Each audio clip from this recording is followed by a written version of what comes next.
Chers frères et sœurs, loué soit Jésus-Christ. Voilà, je reviens un peu sur un fait d'actualité. Une bonne nouvelle qui vient aussi de la RDC. Waouh! Nous sommes tellement contents de l'apprendre.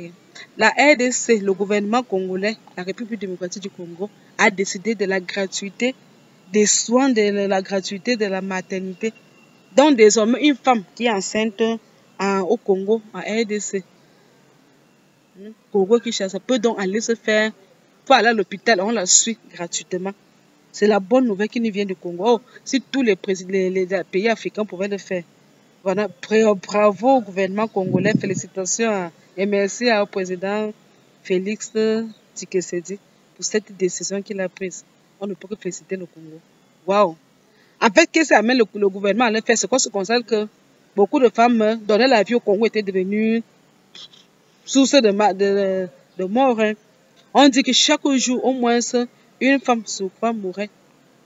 Une femme sur trois mourait tous les 3 heures suite à un accouchement. L'accouchement, déjà, ça coûte cher. Et il y a des familles très pauvres aussi à RDC. Parfois, un couple, le monsieur n'a pas de travail ou alors a perdu son travail. La femme n'a pas une position à se débrouiller. Il y a la pauvreté en RDC. C'est pas tout le monde qui est riche. C'est pas tout le monde. Il y a des familles qui souffrent. Hein.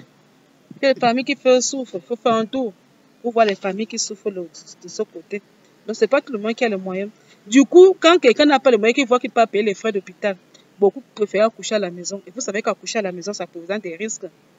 Bon, vous qui accouchez, vous connaissez mieux que moi ce qui se passe. Et parfois, ce n'est même pas une sage femme qui vient accoucher. Parfois, on peut être maman, qu'elle se fait quelques soins. Comment elle a l'expérience d'accoucher, là, elle vient.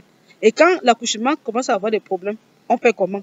Parfois, la maman se couvre la mortalité, soit la maman, soit même aussi le bébé. C'est un risque. Donc, quand ça arrivait que le gouvernement avait d'abord permis que les gens viennent à l'hôpital se faire accoucher, quitte à payer après. Mais cette solution n'était pas vraiment viable, puisque le problème, c'est qu'on s'est aussi avec des... C'est vrai que c'était mieux que de faire que quelqu'un est malade ou bien quelqu'un va accoucher. Vous dites que s'il n'a pas l'argent, n'accouche pas. C'est ce qui n'est pas dans beaucoup d'hôpitaux publics. Parce que dans beaucoup de pays, là, je connais dans les hôpitaux publics, tu es malade, tu n'as pas l'argent. On ne nous occupe même pas de toi, les médecins. Donc, même les filles, on ne te regarde même pas, même la visite. Oh, il faut aller acheter si l'ordonnance coûte 100 millions. Tu dis même que tu as 50, on ne te regarde pas. Oh, moi je vois dans les pays anglo-saxons, des anglophones, ils ont une culture, c'est qu'on te soigne d'abord et puis on te demande de payer. Quitte à ce que tu n'as pas payé après, on te garde comme prisonnière. Mais dans les pays francophones, c'est pas, cette culture n'est pas ancrée. N'est pas ancrée. Donc, beaucoup, il y a parfois des gens meurent à l'hôpital, parfois quelqu'un accidenté arrive.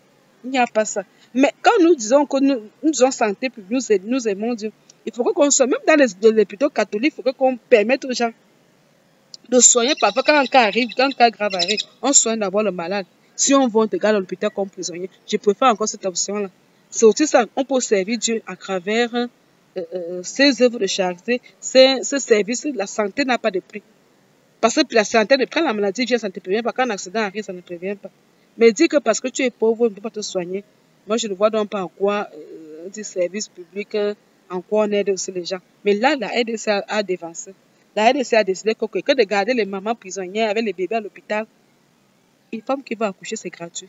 Et on dit que depuis ce jour-là, le nombre de femmes qui ont commencé à aller accoucher dans les hôpitaux a doublé même. Ça a doublé. On compte à RDC environ 300 centres de santé. Il y a 300 centres de santé. Donc, désormais, dans les hôpitaux publics, là, si tu dois enceinte, aucune femme n'accouche donc plus chez elle. Aucune femme ne doit plus accoucher chez elle, puisque c'est désormais gratuit. Elle est accoucher à l'hôpital. Là-bas, s'il y a un problème, les médecins, là, ils sont formés pour ça. Ils sont mieux placés pour savoir comment agir selon la situation du bébé. Ils sont mieux placés, donc, que les femmes n'accouchent plus à la maison, parce qu'il n'y a plus de paiement. Donc, merci au gouvernement congolais. Et nous invitons aussi les autres à imiter le pas. Vraiment, à imiter le pas. Vivement quand le gouvernement pense aux pauvres. La pauvreté n'est pas... C'est pas une maladie, papa. Aidez aussi les pauvres. Il y a beaucoup de pauvres qui souffrent. Aidez beaucoup les pauvres. Même dans nos hôpitaux là, catholiques, mais même nous-mêmes qui avons les hôpitaux, on doit aussi penser aux pauvres, vraiment. Même dans nos hôpitaux catholiques, pensons aussi aux pauvres. Dites-moi que tout le monde n'a pas l'argent. Vous savez qu'il y a les malhonnêtes, mais tout le monde n'est pas malhonnête. Qu'on pense aux pauvres. Il y a les gens qui n'ont pas. Quand quelqu'un a eu un accident, qu'on soigne d'abord l'accidenté. On sauve d'abord une vie avant de venir parler à faire argent. C'est pas l'argent qui doit dominer les relations. On dit qu'on prend l'hôpital pour venir en aide aux pauvres, mais pour amener les gens. Mais si tu n'as pas l'argent, on ne prend pas de toi. Il faut qu'on mette le côté humanitaire dans nos œuvres qu'on met là. Donc, il faut qu'on mette ce côté humanitaire en pensant aussi aux pauvres. Donc, c'est pour plaider pour les pauvres. Aujourd'hui, j'ai fait cette vidéo en pensant à toutes ces familles pauvres, à tous ces papas, à tous ces mamans qui n'arrivent même pas à soigner leurs enfants, ou alors qui n'arrivent pas à aller à cause de ça. On pense à tous ces pauvres, parce qu'être pauvre n'est pas une maladie. C'est pas une maladie. Voilà, que Dieu ait pitié de vous et ceux, que Dieu fasse que les autres prennent aussi conscience de cela, que le pauvre aussi a droit à la vie. C'était donc tout pour aujourd'hui. À très bientôt pour une autre vidéo. Que Dieu vous bénisse.